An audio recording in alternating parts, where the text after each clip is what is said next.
Assalamualaikum warahmatullahi wabarakatuh. Selamat malam dan salam sejahtera bagi kita semua. Bapak Ibu guru hebat peserta pelatihan yang kami banggakan, terima kasih. Kita kembali lagi bertemu di pertemuan yang keempat nih ya, yaitu bagaimana kita melaksanakan pembelajaran yang berbasis pada teknologi. Jadi memang pembelajaran berbasis teknologi telah menjadi tren yang semakin menonjol di dalam dunia pendidikan modern saat ini. Karena dengan penggunaan teknologi dalam pembelajaran itu bisa banget meningkatkan kualitas pembelajaran. Bapak Ibu bisa mendorong interaksi siswa, kemudian bisa memperkaya pengalaman belajar mereka.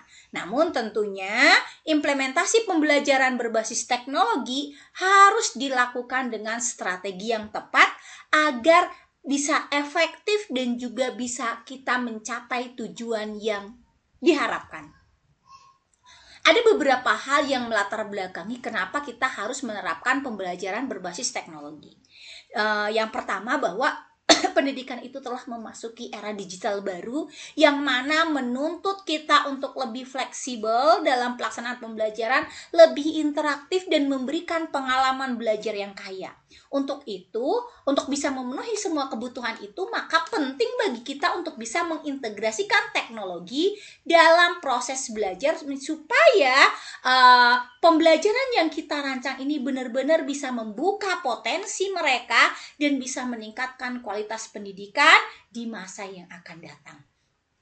Dan yang kedua adalah bahwa teknologi itu berperan vital dalam meningkatkan keterlibatan siswa. Siswa-siswa saat ini lebih tertarik kalau yang kita berikan atau yang kita lakukan itu sudah berbasis digital lah begitu. Mereka akan lebih termotivasi untuk terlibat dalam pembelajaran. Sehingga dengan adanya integrasi teknologi di dalam pembelajaran yang kita rancang, itu akan membuat mereka mau mendekatkan diri mereka dengan pelajaran yang lebih kompleks gitu ya, dan bisa membantu mereka untuk mengembangkan keterampilan abad 21-nya yang memang penting untuk bekal mereka di masa yang akan datang.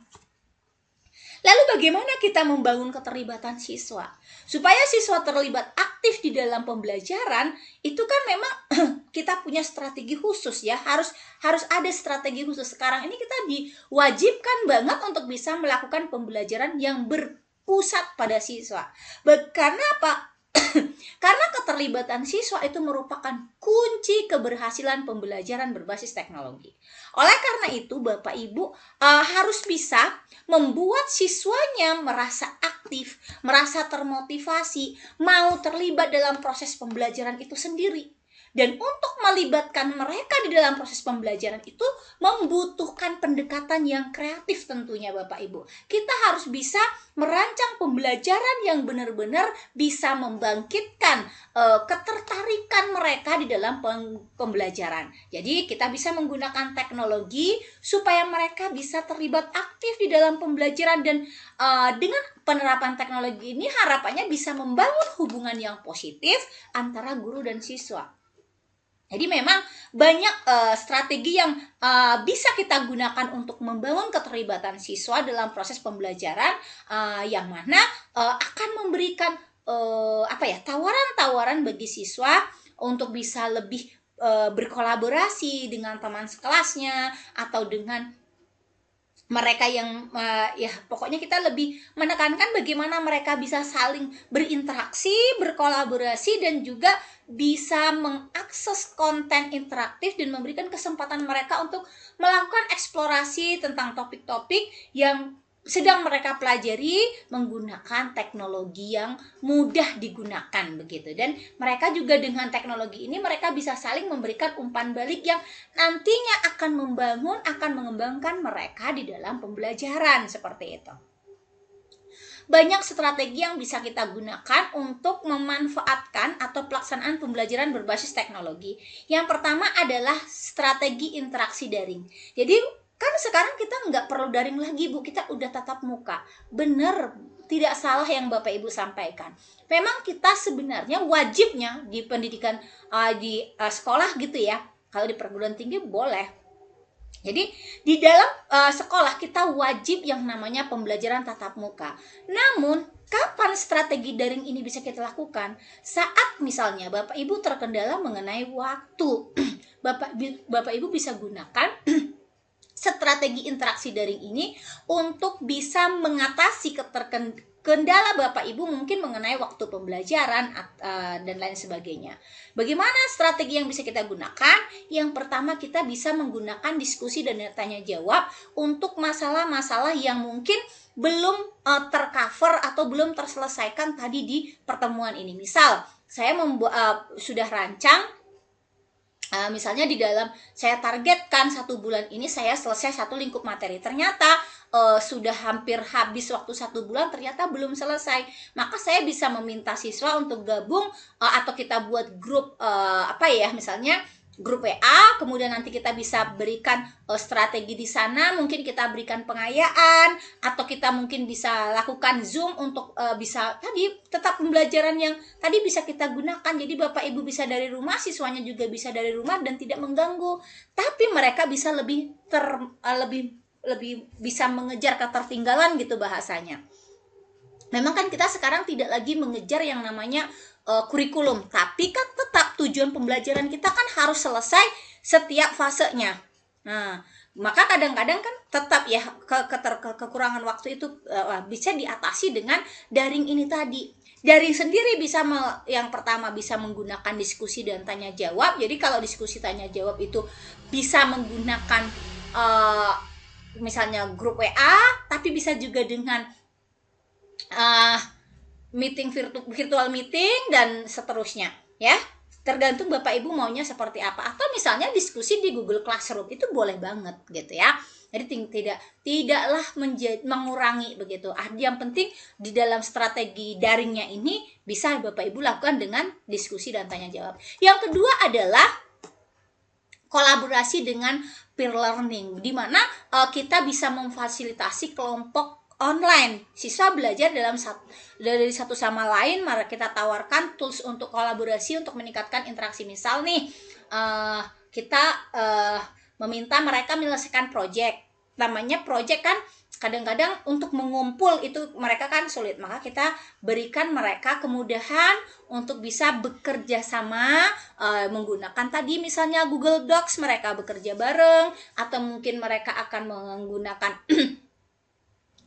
Google Slide yang bisa sama-sama mereka kerjakan dari mana saja. Kemudian kita bisa memberi di dalam daring ini juga pemberian umpan balik Bapak Ibu.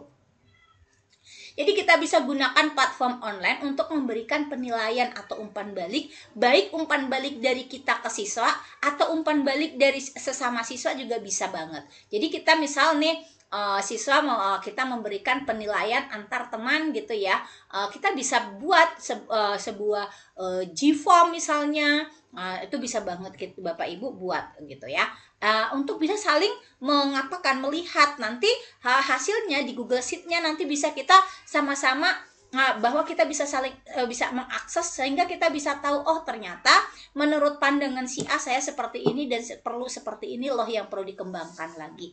Sehingga kita sama-sama bukan ingin menjatuhkan, tapi bagaimana kita ingin membuat kelas kita itu menjadi lebih baik lagi ke depannya begitu Bapak Ibu.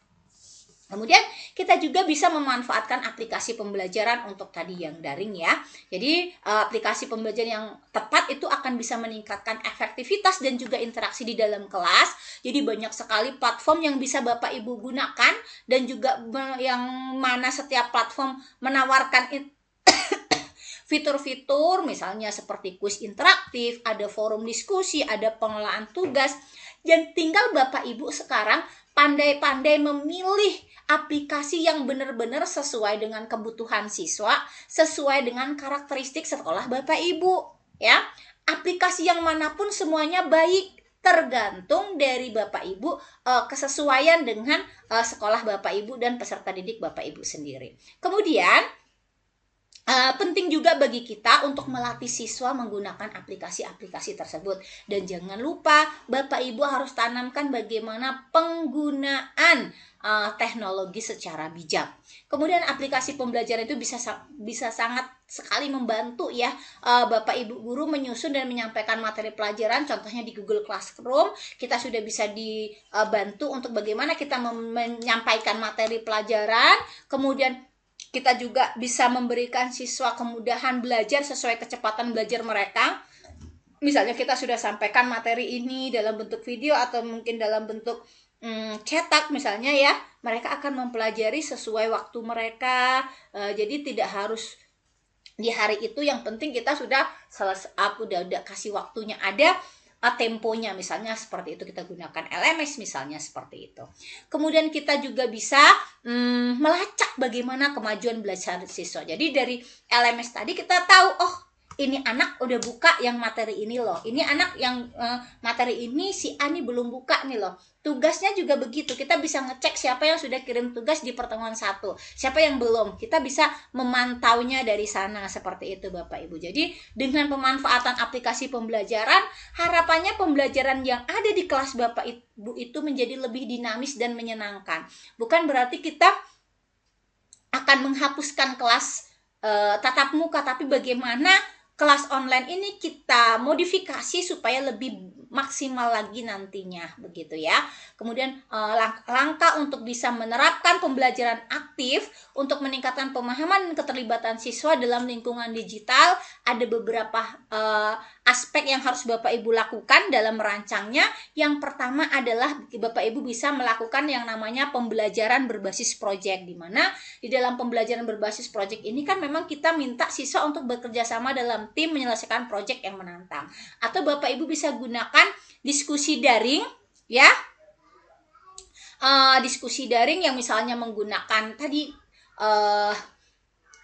Microsoft Teams, Google Meet ataupun Zoom dan lain sebagainya, supaya mereka bisa diskusi dan bertukar pikiran seperti itu. Kemudian kita juga bisa menggunakan simulasi atau permainan interaktif yang mana bisa meningkatkan motivasi dan minat belajar mereka seperti itu. Jadi kita harus pandai-pandai atau harus lebih bijak dalam menciptakan pembelajaran yang lebih aktif supaya siswa lebih bisa mengembangkan keterampilan berpikir kritisnya, bagaimana mereka bisa terbiasa memecahkan permasalahan, dan bagaimana kita bisa membantu atau mendorong siswa untuk bekerja sama dalam satu tim gitu.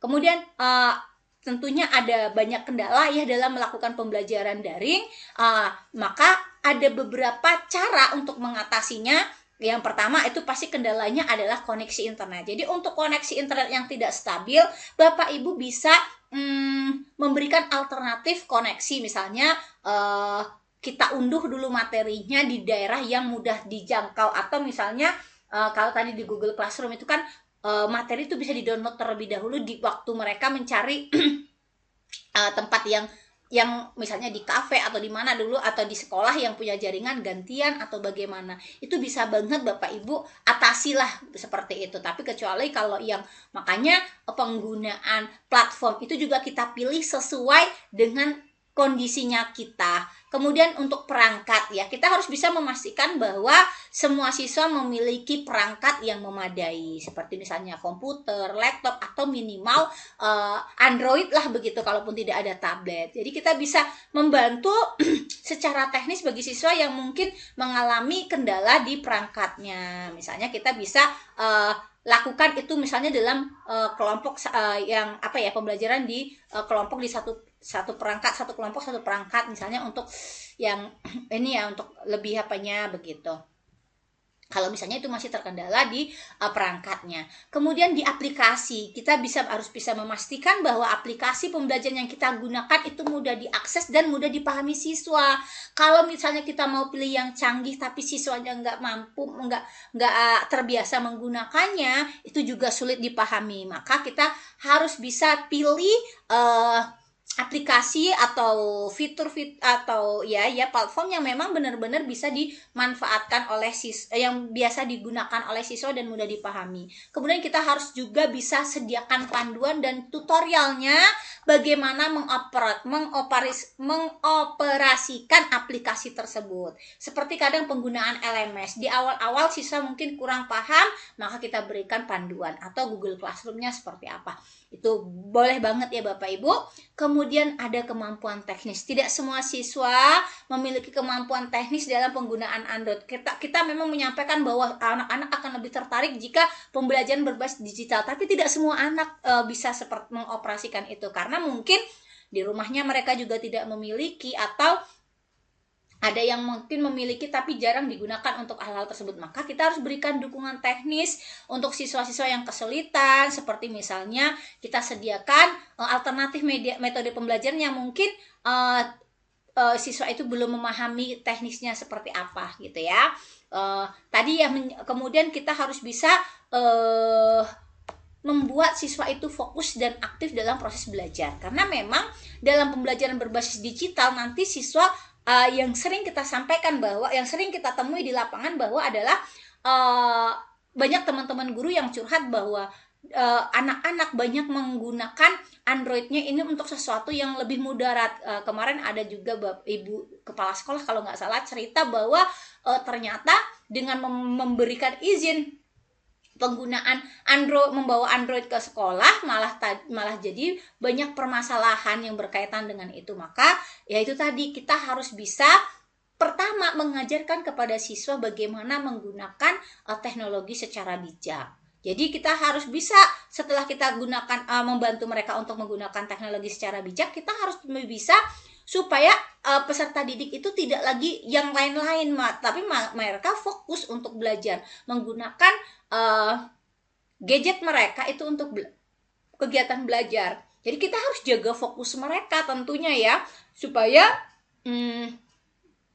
mereka tetap fokus. Ya mungkin bisa salah satunya kita batasi mereka untuk melakukan aktivitas di sosial media atau video game mereka dan seterusnya. Jadi atau konten-konten lain yang konten-konten. Jadi kita harus bisa membatasinya ya, gitu. Bagaimana supaya mereka fokus di dalam pembelajaran begitu. Jadi sekarang kan ada bahasa kontrolnya ya, kontrol itu bisa kita lakukan seperti itu. Kemudian ada banyak strategi yang bisa kita gunakan untuk menjaga fokus siswa. Strategi yang pertama, kita bisa memberikan tugas yang menarik. Kita lakukan simulasi pembuatan video atau game edukasi supaya mereka tetap fokusnya ke situ. Kemudian kita bisa terapkan pembatasan gadget tadi yang saya sampaikan, bahwa kita harus bisa membatasi mereka ke situs-situs web yang tidak relevan ya dalam penggunaan smartphone di kelas.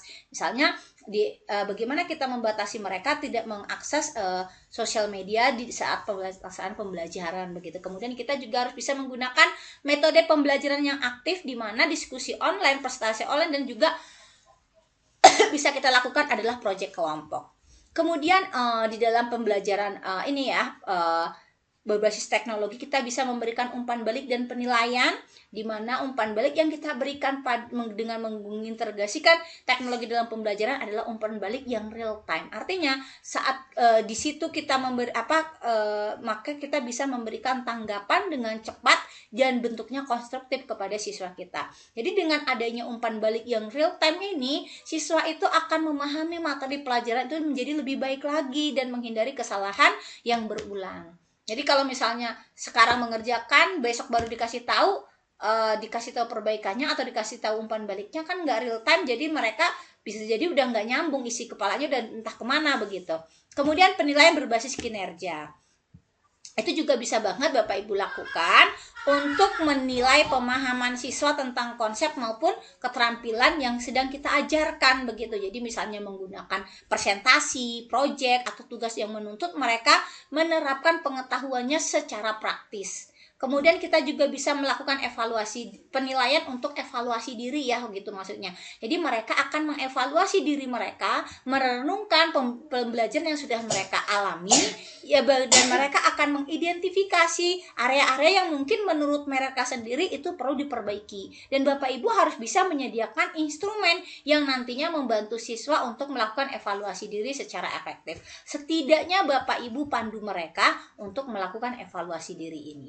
Kemudian Bapak Ibu bisa juga melakukan pembelajaran berbasis proyek yang bisa melibatkan siswa dalam kegiatan, sehingga menuntut mereka untuk menerapkan pengetahuan dan keterampilan mereka dalam menyelesaikan masalah nyata. Kemudian kita juga bisa lakukan, itu tadi kalau dengan online, kita juga melakukan pembelajaran hybrid ya. Hybrid itu kurang lebih sama tadi dengan apa ya, yang kemarin tuh sudah kita bahas ya, adalah pembelajaran yang double ya, bisa the blended ya, maksudnya the blended learning ya.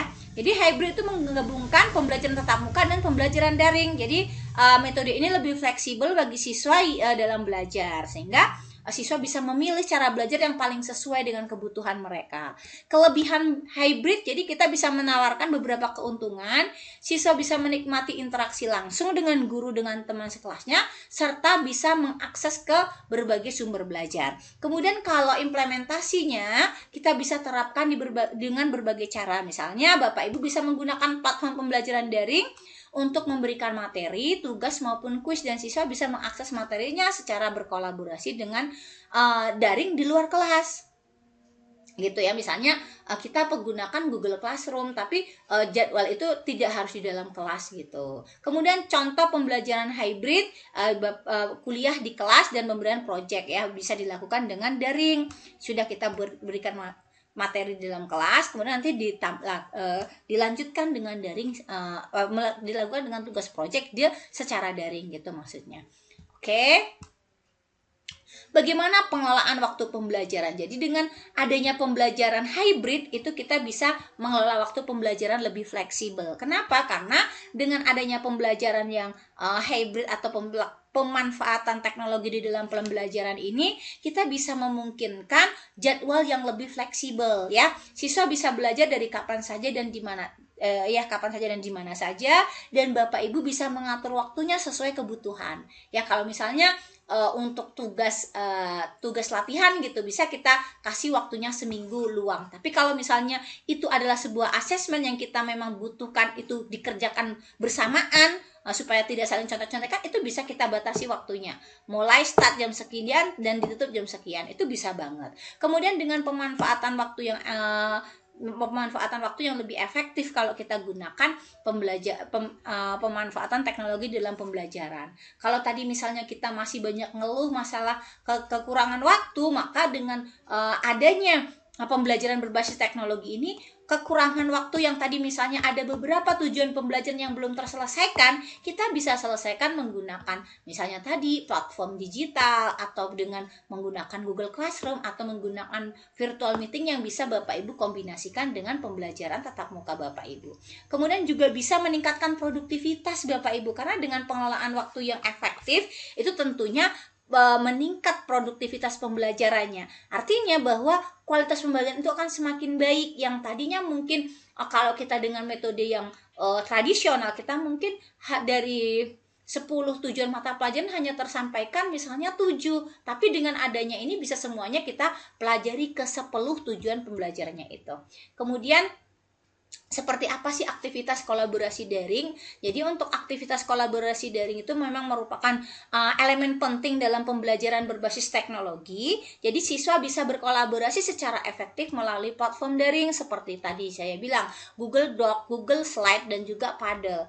Jadi siswa itu dapat bekerja sama dalam proyek, mereka bisa menyelesaikan masalah bersama, mereka bisa berbagi ide di forum diskusi daringnya. Kemudian kolaborasi daring juga bisa membantu siswa mengembangkan keterampilan komunikasi mereka, kerja tim, dan juga pemecahan masalah. Karena memang di dalam itu kita sudah sediakan, misalnya di dalam Google Docs si A bilang ini, misalnya kita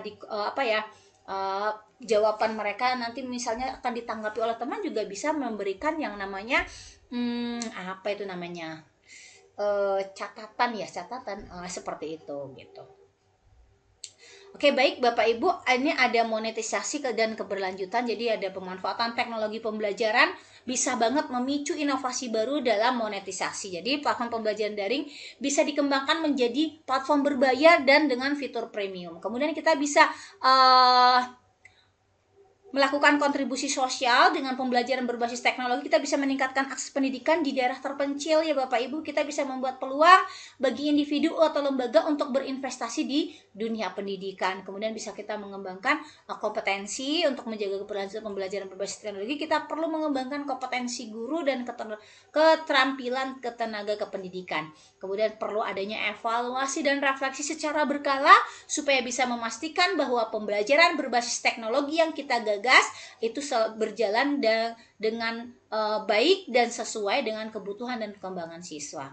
Penggunaan media pembelajaran yang bisa digunakan dalam pembelajaran berbasis teknologi itu pertama ada media visual, bisa berupa gambar, video, animasi, untuk bisa untuk bisa memicu atau untuk bisa membuat siswa tertarik begitu ya, dan mudah untuk menjelaskan konsep.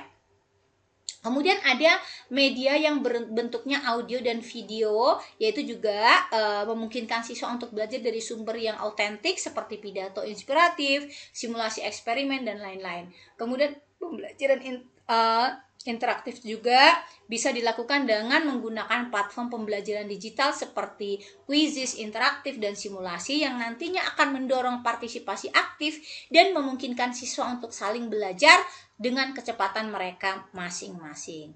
Kemudian kita dengan pemanfaatan pembelajaran berbasis teknologi, kita bisa menyesuaikan gaya belajar mereka, Bapak Ibu. Jadi dengan pemilihan teknologi yang tepat, itu kita bisa menyesuaikan gaya mengajar yang lebih fleksibel. Kemudian kita bisa lebih mudah beradaptasi dengan lingkungan, karena teknologi itu banyak menawarkan kesempatan kita untuk bereksperimen dengan metode baru. Bapak Ibu juga bisa menyampaikan materi ajar dengan gaya mengajar yang sesuai dengan kebutuhan belajar dan gaya belajar dari siswa kita. Kemudian kita harus bisa memberikan dan menerima masukan untuk melakukan evaluasi dari siswa. Jadi kita harus bisa memberikan masukan atau kita memberikan umpan balik ke siswa, dan kita juga harus siap menerima masukan dari siswa, itu artinya ya.